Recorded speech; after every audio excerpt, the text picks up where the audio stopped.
5장 부가가치세 신고서 및 합계표에 대한 이야기인데요. 자, 이전 강의에서 이제 말씀을 드리긴 했지만 간략하게 합계표를 좀 중심적으로 보면, 자, 합계표에 대한 이야기 하기 전에 잠깐 다시 한번 간단히 복습해 보면, 자, 우리가 앞에서 7월부터 12월까지 입력했던 메인 매출 전표 자료를 조회해 보면 이렇게 조회가 된다는 건 이전 강의에서 설명을 드렸고요.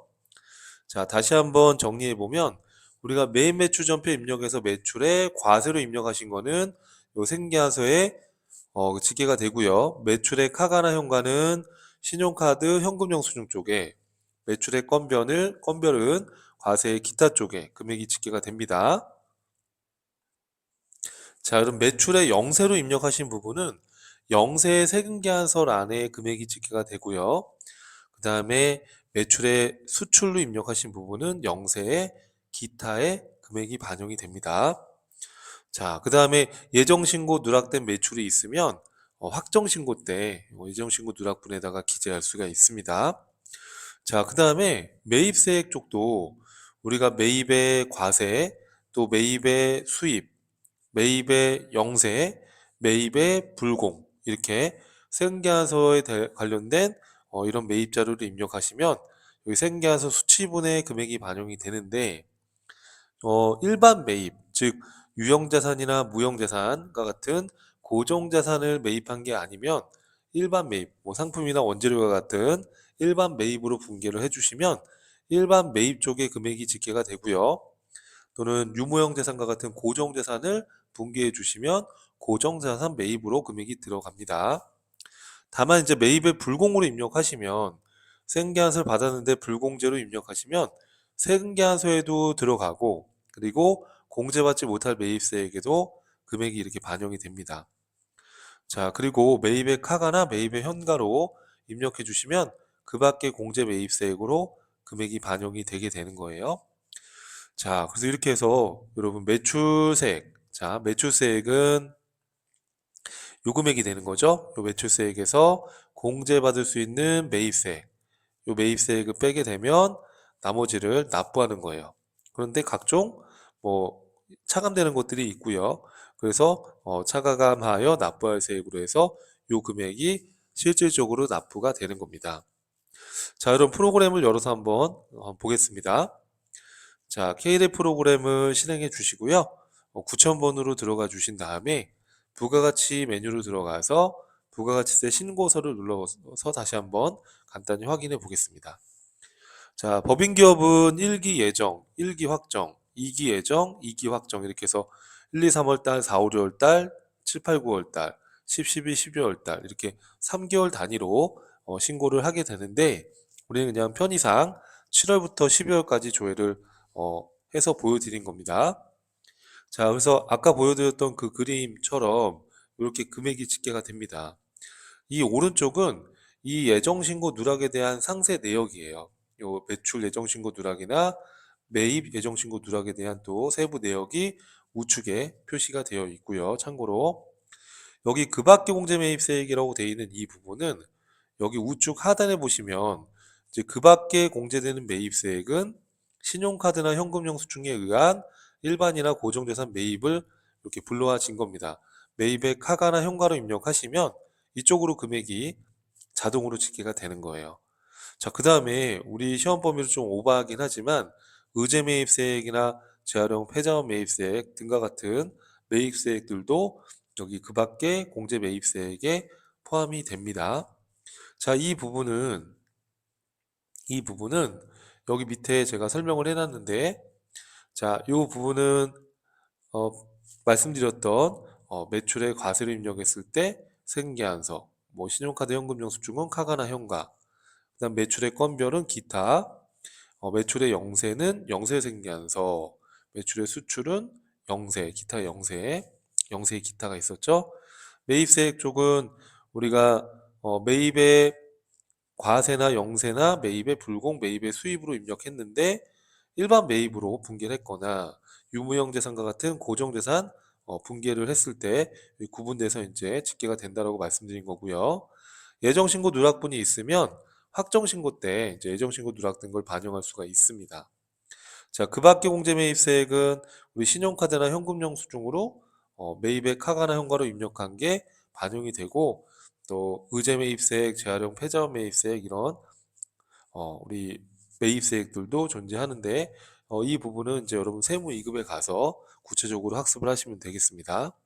자, 공제받지 못할 매입세액, 이거는 우리가 생계와서 받았다 하더라도 어, 불공제 사유에 해당이 되면 그런 매입세액 불공제가 안 되기 때문에 매입에 불공으로 입력을 해서 하게 되면 우리 생계화서에도 들어가고 공제받지 못할 매입세액도 동시에 들어간다라고 말씀드렸던 게 이 부분이에요. 자, 그래서 이제 우리 전산회계 1급 시험에서는 부가가치세 신고서를 조회해서 과세 표준을 물어보거나 또는 뭐 매출세액을 물어보거나 그 밖에 공제매입세액이 얼마인지 물어본다든지 이렇게 문제가 구성될 수는 있습니다. 자, 그리고 이제 부가가치세 신고를 할 때 우리가 세금계산서와 관련된 매출처별 생계환서 합계표라든지 매입처별 생계환서 합계표와 같은 요 생계환서 합계표를 또 첨부해서 제출하게 되는데요. 매출처별 생계환서 합계표는 우리가 매출의 과세나 영세로 매매출전표 입력한 거를 자동으로 이렇게 집계를 해줍니다. 자, 그 다음에 매입처별 생계환서 합계표는 우리가 매입의 과세나 매입의 영세, 매입의 불공, 매입의 수입으로 입력한 매입 자료들을 요 합계표로 집계를 해주는 거예요. 이렇게. 자, 그래서 예를 들어서 이제 실제 시험에서는 뭐 1기 예정이다. 그럼 1, 2, 3월 달 거, 뭐 1기 확정이다. 그럼 4, 5, 6월 달 이렇게 예정 확정 구분해서 뭐 특정 거래처에 생겨서 매수가 몇 매냐 이렇게 물어보기도 하고요. 그래서 이 합계표라는 게 있다라는 거 정도는 인지하고 있으셔야 됩니다. 자, 그래서 우리가 프로그램을 열어보시면 부가세 신고서가 있고 이 부가세 신고와 관련해서 이제 세금계산서와 관련된 합계표, 요 생계환서가 합계표, 생계환서 합계표가 있습니다. 자, 이걸 들어가 주면 자, 예를 들어서 실제 시험은 뭐 1기 예정, 1, 2, 3월 달, 1기 확정, 4, 5, 6월 달 이런 식으로 예정과 확정을 구분해서 특정 거래처의 뭐 매수를 물어본다든지 이렇게 물어보는 경우가 있습니다. 근데 우리는 그냥 7월부터 12월로 들어가서 한번 확인을 해 볼게요. 자, 7월부터 12월로 들어가게 되면 우리가 매출 탭이 있고 매입 탭이 있습니다. 그럼 매출 탭은 매출의 과세나 매출의 영세로 입력한 그 내역이 여기에 집계가 됩니다. 다만 이제 11일까지 전자생계에서 전송한 부분은 이쪽 탭에 또 집계가 되고 12일 이후에 전송한 거다 또는 종이생계하셔서 그러면 요 옆에 탭에 집계가 되고요. 이걸 전체를 다 보여주는 게 전체 데이터입니다. 자, 그래서 일반적으로 그냥 전체 데이터 눌러서 나오는 경우가 대부분입니다. 이쪽에서 한번 보시죠. 이렇게. 자, 이 그림은 교재에도 여러분 이렇게 캡처를 해놨습니다. 그래서 앞에 거 입력을 전부 다 하셨다면 이렇게 제가나라, 국제무역, 중고나라의 매출처별 생계환서 합계표, 즉 매출 생계환서를 발행한 이렇게 수량 매수와 금액이 집계되어 있습니다. 자, 그래서 이렇게 해서 보시면 제가나라, 국제무역, 중고나라 이렇게 해서 집계가 되어 있고요. 금액과 세액이 나와 있습니다. 이걸 더블 클릭해 주시면은 또 세부적인 내역이 또 나옵니다. 이걸 더블 클릭해 주시면은 영세로 입력했던 거가 나와 있고요. 더블 클릭해 주시면은 매출의 과세로 해서 이렇게 5분 기기에 처분했던 거 있었죠? 이렇게 조회가 된 거예요. 자, 그러면 매입을 보고 싶다라고 하면 요 매입 탭을 클릭하신 다음에 뭐 11일까지 전송된 전자생계환서냐, 10일 이후나 종이생계환서냐, 전체냐 이렇게 해서 나올 수가 있는데 그냥 전체로 보시면 될 것 같아요. 자, 이거는 매입의 과세나 매입의 영세, 매입의 불공, 매입의 수입 이렇게 네 가지 유형에 대해서 전부 다 생계환서와 관련된 것들이기 때문에 이 생계환서에 대한 매입 리스트가 작성이 돼야 되니까 매입처별 생계환서 합계표가 집계가 되는 거예요. 이렇게. 자, 그래서 매수가 몇 매고 금액이 얼마인지 이걸 더블 클릭하시면 또 이렇게 세부 내역이 또 나오게 됩니다. 자, 여기 보시면 세롬, 인천, 국제, 밀가루에서 7천만 원이 있죠. 670 이렇게 해서 또 교재에다가도 해답 그림을 넣어놨습니다. 4,500, 1,200, 300, 1,000만 원 그래서 이걸 다 더하시면은 7천만 원이 나옵니다. 여기 670이 맞죠? 이렇게 해서 이제 자료 입력된 게 이제 집계가 되는 거예요.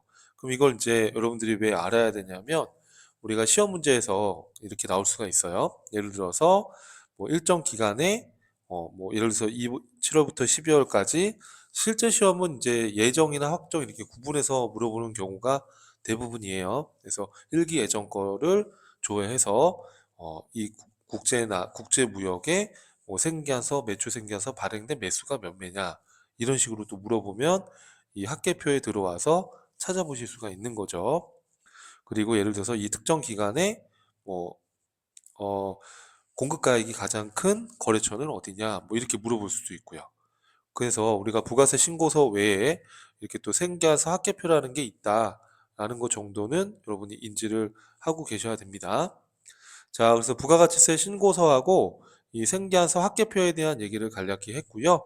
자, 이 부분은 이제 실전 기출문제 풀 때 보면 이렇게 조회해서 답을 찾는 문제가 세 문제가 나오는데 그 중에 이렇게 한 문제 정도로 구성돼서 나올 수가 있습니다. 그러니까 이 정도는 참고해 주시고 이걸 기반으로 또 다양한 기출문제 풀이할 때 또 반복해서 설명을 드리도록 하겠습니다. 수고하셨습니다.